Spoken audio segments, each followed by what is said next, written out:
maliban sa mga nakalista dun sa wishlist ko, ang gusto kong matanggap ngayong Pasko is siguro words of affirmation. Gusto kong marinig galing sa mga taong mahal ko, sa family ko, sa mga sumusuporta sa akin, kung gaano nila ako kamahal. Gusto kong maramdaman yung pagmamahal nila sa akin dahil kailangan na kailangan ko ngayon ma-motivate this Christmas.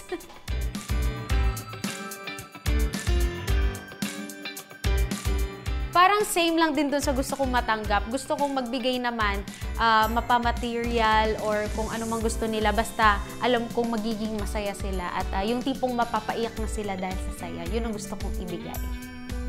Well, ang message ko sa lahat ng mga kapuso natin dyan is sana magkapatawaran na tayo, magkaroon na tayo ng peace sa isa't isa, and of course, tuloy-tuloy tayong magmahalan dahil mas masaya ang buhay kapag tahimik, masaya lang, and lahat tayo nagmamahalan.